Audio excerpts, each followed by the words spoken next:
They've got it all. Monumental properties, playthings, vast piles of disposable income. So what could possibly go wrong? When you're very wealthy, you have to choose your friends very carefully. Are people just after your money? Do they see the genuine person behind the wealth? The problem for billionaires, though, is as old as the hills. Is it me she likes, or is it my bulging wallet?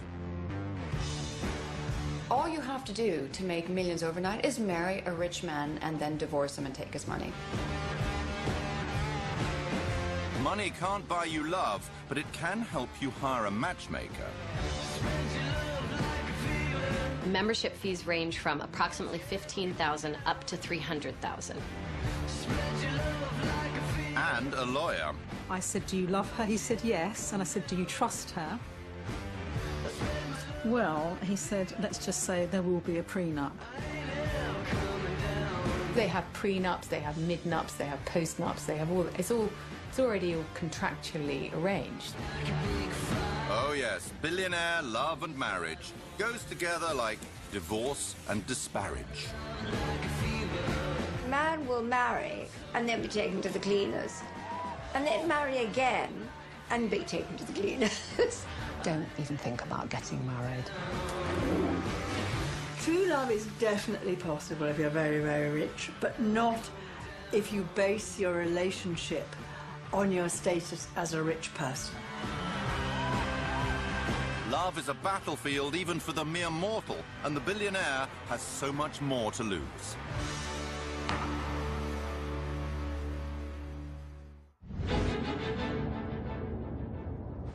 London is billionaire central. 105 of them call the UK home. They can buy anything they want, but the one thing they want for free can have a very high price tag. That is to love and be loved. Choosing a partner is the riskiest investment they will ever make, because the city streets are paved with gold diggers. If you have something that other people want, you will create an atmosphere of envy. And that's what they live with. Who's real, who isn't. It's a nightmare because they can never really trust anybody. They're always feeling that they might be exploited by gold diggers or people who don't think they're gold diggers but actually turn out to be gold diggers in the end. 89% of those with a net worth of over £100 million are men, so the odds of success favour female gold diggers. Most of the overnight millionaires in the UK are women who married rich men, and within 5 years, walked away with 50 million. Men being men, they are attracted to a good-looking girl. For them, it's equivalent to a woman having a particular designer luxury handbag. Their major accessory is what they have on their arm. Following a few top tips can make becoming a rich man's arm candy a piece of cake. You do have to look good, but less is more. And to look elegant is more important than to just show it or, have everything on display. If you want to nab, a male super rich man, the first thing you do is you have to hook him on sex. And when a man is absolutely deliriously, sexually high, he's unlikely to ask for any sort of financial arrangement because it might put you off sex immediately. You do need to have a certain amount of intelligence, so you do need to read the newspapers or keep up. But at the same time, don't keep giving your opinion. Always be a good listener, because if you're a good listener and always agree to everything, well, you get on a lot better with men, I find. Rather than having a two-way dialogue, conversation, flirting, thinking how they can make the other person feel good, they're often only able to talk about themselves. There's one way the super-rich man can guarantee a beautiful woman will hang on his every word. Reward her. There are plenty of websites designed to help. You can have all the money in the world, but if you don't have anyone to share it with, what's the use? And you use seeking arrangement for the billionaires. All they've got to do is click a couple of buttons and voila, you've got your ideal woman.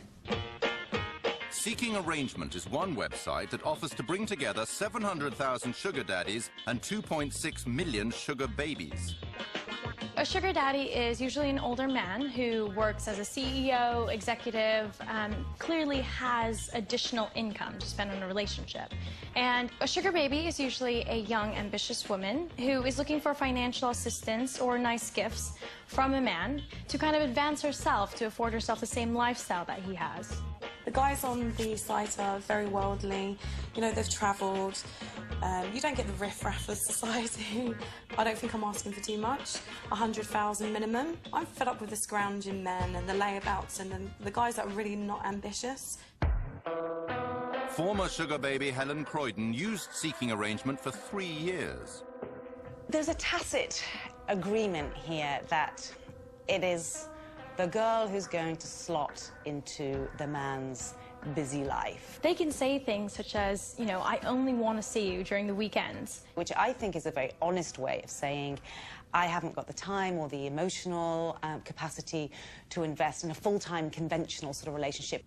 A lot of the guys will offer you know, luxury gifts, so perfume or designer handbags, could be shopping trips, help with your rent as well. The nicest gift I received has to be this Cartier diamond ring. But presents from super rich men can shift to cold cash. I remember there was one man, and he'd always insist on buying me something fabulous, and I didn't really need anything more, and I'd always go and take it back and then just keep the money. And I think he eventually realized I did this, and he said, oh God, why didn't you say? I'll just give you the money. The form of financial assistance usually comes in a monthly allowance, and the average monthly allowance is about £3,000. One day I did accept cash, and it was, you know, 2 years actually of me questioning the morals of that and thinking, oh my gosh, girls like me don't do this. The media has been quick to judge these relationships and say that, oh, well, all these billionaires are just paying for high-class prostitutes. For an escort, you pay them to leave. For a sugar baby, you're paying them to stay. But are sugar babies just expensive arm candy, or is there more involved in keeping a rich man sweet? I think just like anyone else, they had a need, a sort of a romantic need to spend some intimate time with one person. Sex is part of that. It's not about having sex with somebody and getting paid for it. It's about providing a certain relationship and having the chance to share their wealth. There was one man who I had dinner with once, and he said that the reason he had these sorts of compensated relationships was because it was cheaper than getting a wife. Coming up. So nice to meet you. How the services of a matchmaker can save the billionaire bacon. If you're sitting across the room from a gold digger, trust me, they tell you that they want a man with money. So it's very easy for us to screen out gold diggers. And just married. Subject to contract, of course. For the super rich, it can be incredibly important to have a prenup. It's not exactly Fred Astaire and Ginger Rogers romance time. We're talking serious legal agreements. It's the one thing that makes you feel absolutely sure that you're being married for love. Oh, thank you. Billionaires can buy pretty much anything they want, except the big one, true love. Yes, gold diggers and sugar babies flock to date them, expecting their gift and hoping to marry them, perhaps. But real love is elusive. It's no wonder that some billionaires are prepared to spend hundreds of thousands of pounds on the services of matchmakers to keep ne'er-do-wells at arm's length. If you're sitting across the room from a gold digger, trust me, they tell you that they want a man with money. So it's very easy for us to screen out gold diggers.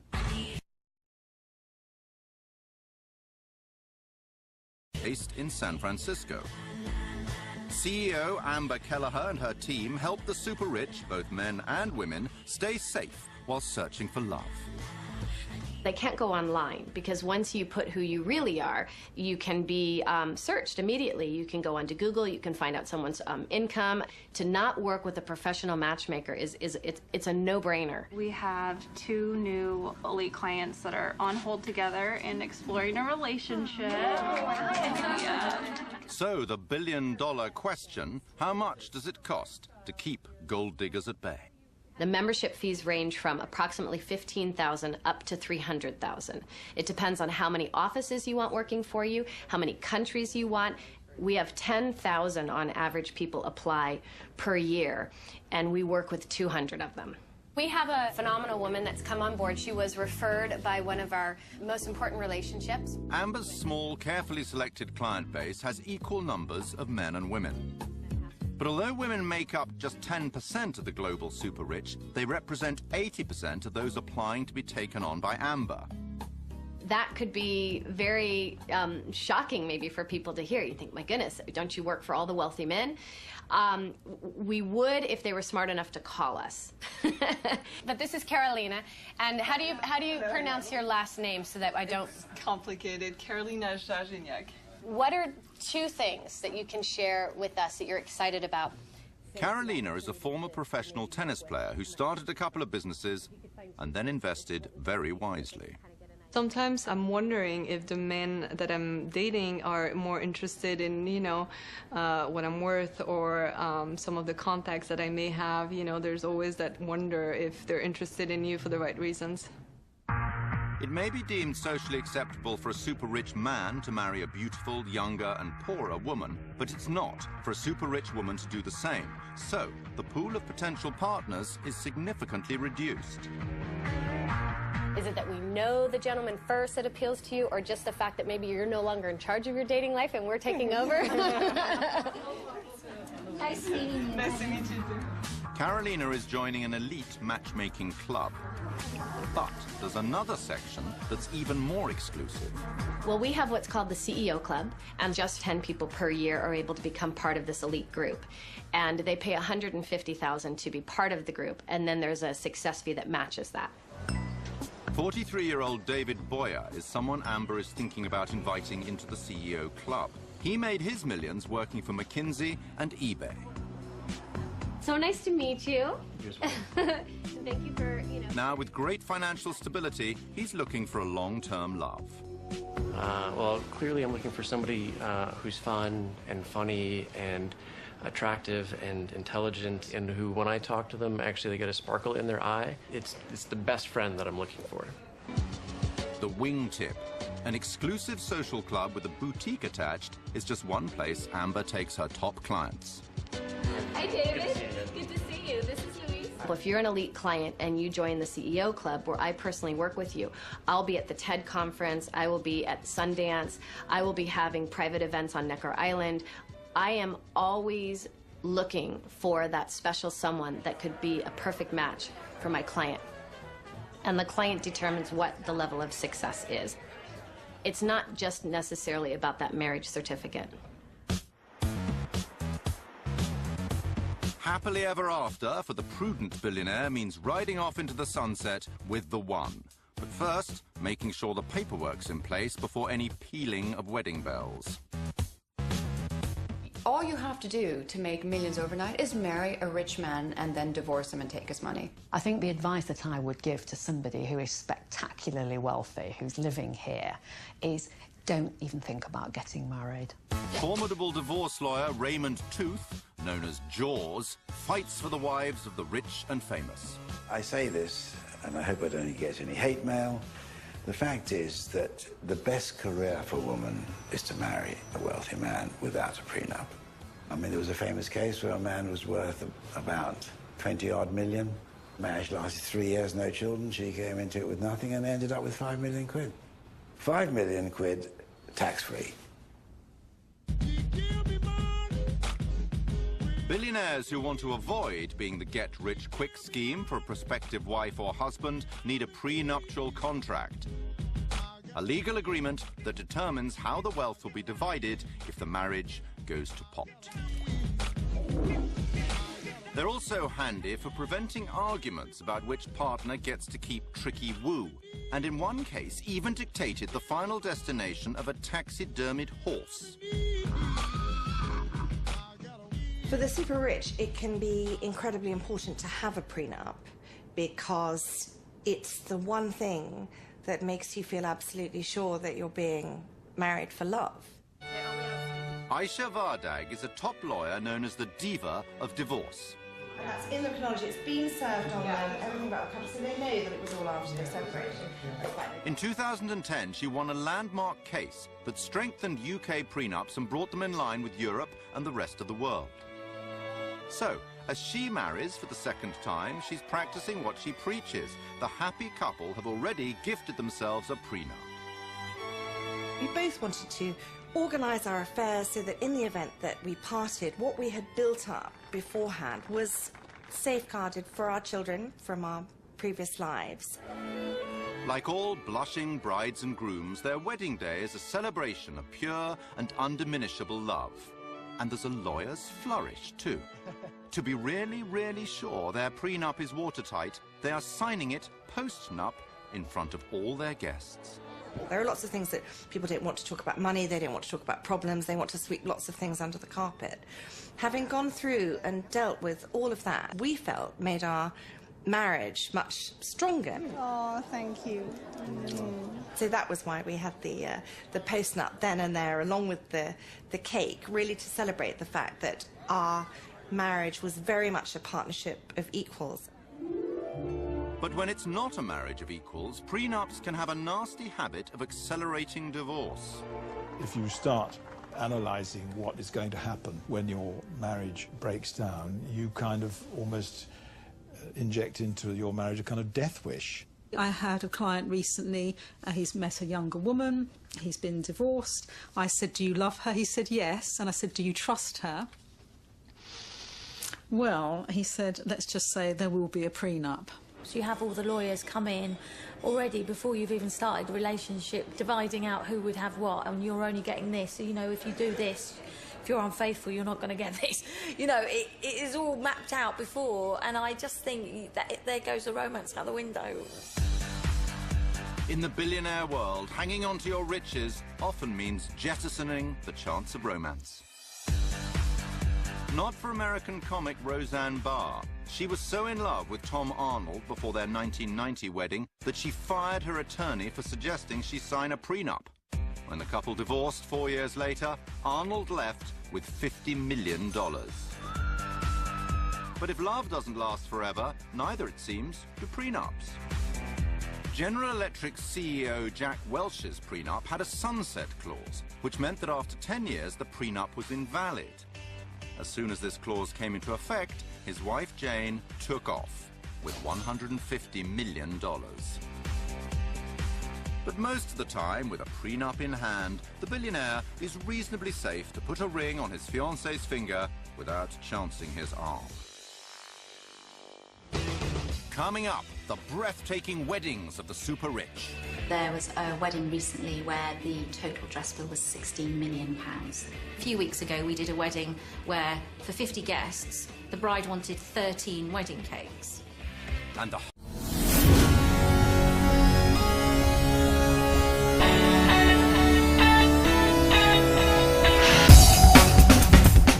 harsh come down as the reality of being married to the hyper-wealthy takes hold. What I usually see is that nobody is good enough.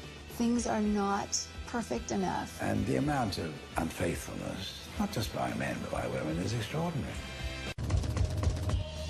If a billionaire believes they finally found a trustworthy mate, it's time to show off their success with an extremely extravagant wedding.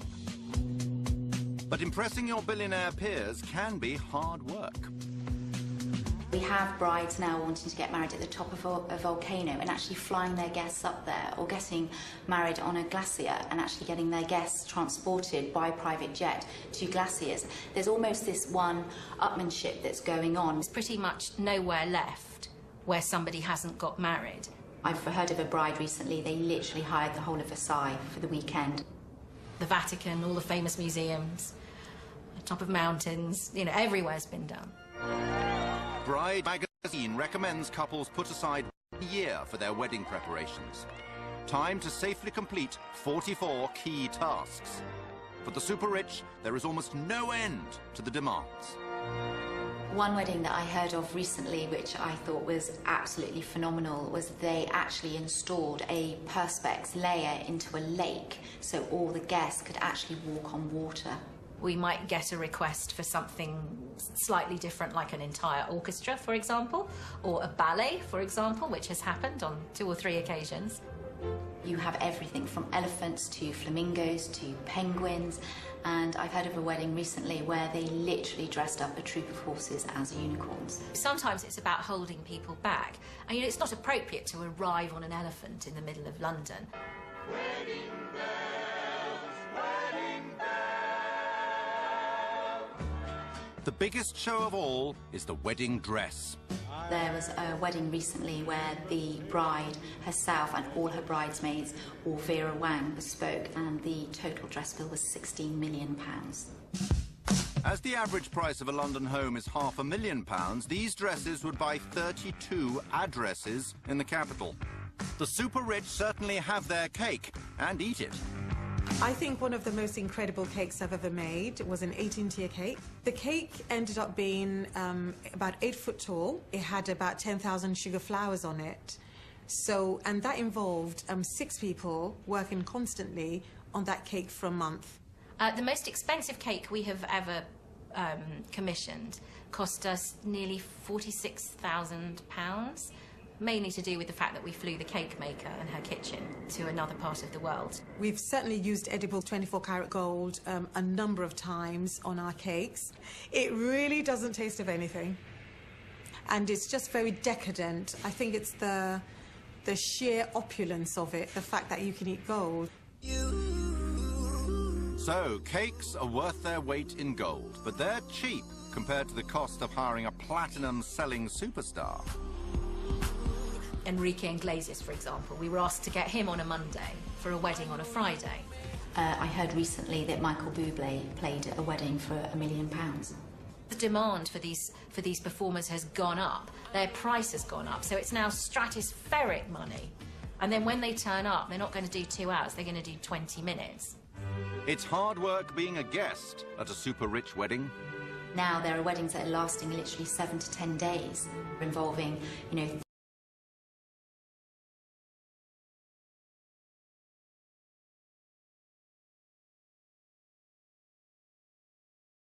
thousands and thousands of guests, several days of feasting. Those can be quite challenging, and they can be quite tiring for guests, because eating fabulous food and gorgeous champagnes and eating lots of seafood and caviar, it can get quite weary for people.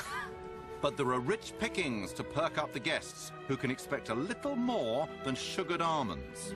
There was a groom and bride who wanted to do an amazing gift, and they gave each one of them a Rolex watch. And so the Rolex watch was incorporated into each of the bouquets for these 500 female guests. I think the most opulent or extravagant gift we've ever seen given was a small wedding for a group of Asians. There are 22 of them, I think, and they were all given the keys to a car. £18,000 is the cost of an average British wedding. For billionaires, that could be the cost of just one goodie bag. I think you could take the Kim Kardashian wedding and actually triple that, times it by 10, and I think we would still not get anywhere close to what the super rich are doing right now. Kim Kardashian's wedding to Kanye West is estimated to have cost $10 million. It would have taken 8 of these to add up to the most expensive wedding of all time. As far back as 2004, Venetia Mittal and Amit Bhatia managed to spend $78 million. 12 Boeing jets were hired to fly guests from India to France. Festivities went on for 6 days, but after less than 10 years together, they separated. A result that wouldn't surprise the researchers, who in a recent survey of 3,000 couples found that the more spent on a wedding, the greater the chance of divorce. Money makes life easy. Being ultra rich, I don't really know how easy that is. I'd like to see how long those relationships last. A dream wedding becomes a nightmare marriage, especially fast for the bride who discovers her groom is not the man she thought he was. A couple were set up, and she went and Googled him. and basically saw a slew of businesses, net worth, rich list, and said, okay, great. Anyway, they were married within a couple of weeks. Anyway, it turned out that she'd Googled the wrong person, and that there was another person with exactly the same name who did exactly the same. It was a very, very common name. And by the time she found out that she'd married the wrong guy, she was married. So anyway, that marriage didn't last very long. Problem 2. A successful fortune hunter may want an early return on their investment. In a relationship of billionaires, obviously all the hard work happens before the marriage. Now, in ordinary marriages, the relationship, the courting is the fun bit. You're in love, you're having a great time. The work comes in when you get married. What I think is different amongst the billionaires and the super rich marriages is that that's when you stop working. You've got the bank account. If you walk away from the marriage, you've got what you wanted. If you didn't want the man in the first place, why invest any work into the relationship? Even the wives who married for love do well to live happily ever after. Sometimes they'll discover their prince has turned into a despot. If you have financial wealth, you can really get into things having to be a certain way. You know, there's that old saying, he who has the gold makes the rules. They can't understand that we might give them a boundary or say, you can't do this. I know, what do you mean you can't do this? I do anything I want, is the approach, you know. I am master of the universe. When they're in the office, everybody thinks they're wonderful, and when they go home, their wife think they're just the same as they always were, mediocre as all the rest of us. I have seen such thumping narcissism amongst very rich men that they do actually believe that they are fascinating. And as my husband often says, you know, the richer the person, the more they think their opinions are valid. The men that I've coached, they are people who have everyone say yes to them. So I might just want to go hunting and shooting today. Women have to fall into line. They're expected to be like add-ons to their lifestyle, so they're there when they want them and they're not there when they don't want them. At first, wealthy wives are happy to take a back seat if they've got a chauffeur in the front. But the joys of luxury living have their limits. If you have everything, you have housekeepers, you have nannies, you have dog walkers, you have personal trainers, what do you do all day long? The women get to know how to amuse themselves with shopping, spa treatments, surgery, holidays, girls' night outs, all the things that women might like to do.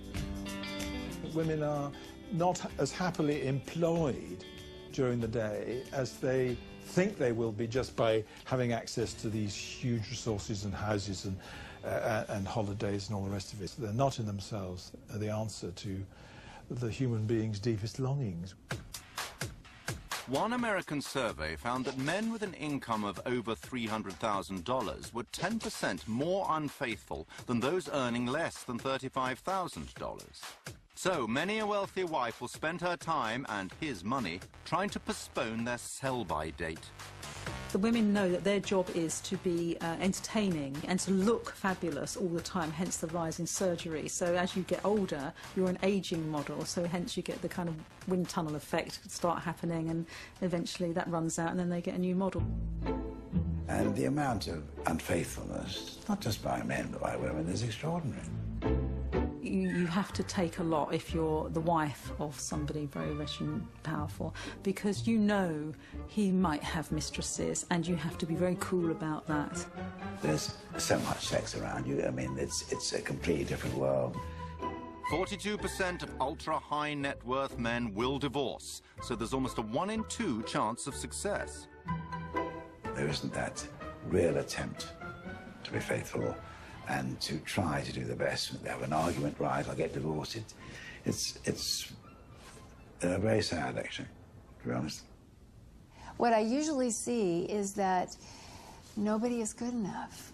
Things are not perfect enough. And I often feel like, wow, you know, it seems like if you had been assertive and talked about it, that it's perhaps something that could have been worked out. The fact of the matter is that people do not make enough effort to save their marriages. If there are no financial consequences to leaving that relationship, then you leave. Coming up, When marriage breaks down and there's no prenup, divorce is the quickest way for the super rich to lose a fortune. People are going to fight a lot harder over $100 million than they are going to fight over $1,000. The long-term consequences of going through these very high conflict divorces should not be underestimated. And one super rich divorcee counts the cost.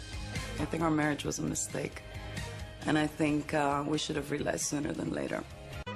Huge money makes it hard for a billionaire to find the perfect partner, but easy to get rid of an imperfect wife. If you're really rich, it's like bang, bang, bang, it's over. They can divorce like that. They have prenups, they have midnups, they have postnups, they have it's already all contractually arranged. So just when the rift happens, it can be executed quite fast. Without a legal agreement, divorce is very bad news for billionaire bank accounts. The wealth itself amplifies the problems. I mean, people are going to fight a lot harder over $100 million than they are going to fight over $1,000. London's divorce courts used to favour billionaires. Awards were according to need, not about equal division of assets. Then there was this massive sea change in 2000 when White and White went to the House of Lords, which is now the Supreme Court, and the judges made it very clear no distinction between homemaker and breadwinner, and the starting point for division of assets would be 50-50. At the same time as that happened, we had a complete explosion in the wealth of London. Bankers, hedge fund managers, insurance, lawyers, accountants, and all the panoply that goes with it, making huge amounts of money, miles more than they used to make. The wives of the super rich and their lawyers were the new winners as London became the divorce capital of the world. There was a sense that people were just sort of staying married as passengers, and they might be lunching out and spending their days having tennis coaches and having their children cared for wall to wall by nannies, and then they sort of go off with some dashing young lover and take half of the fortune. One billionaire loser is Bernie Ecclestone, CEO of the Formula One Group.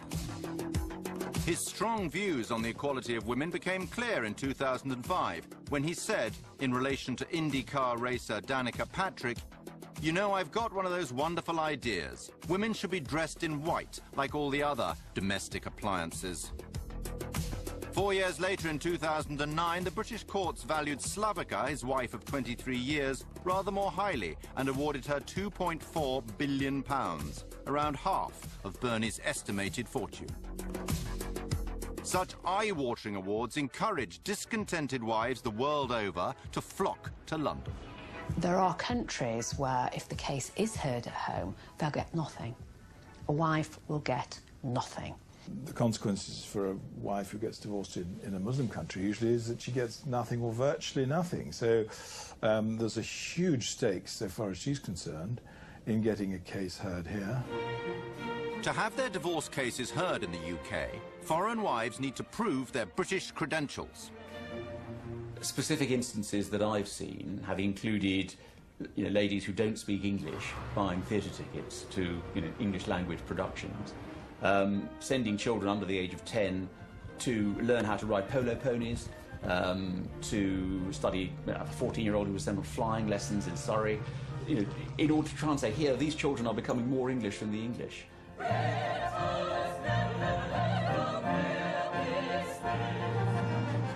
When former Malaysian beauty queen Pauline Chai was divorcing the multimillionaire chairman of Laura Ashley, she claimed that keeping more than 1,000 pairs of shoes in her Hertfordshire estate proved the UK was her permanent home.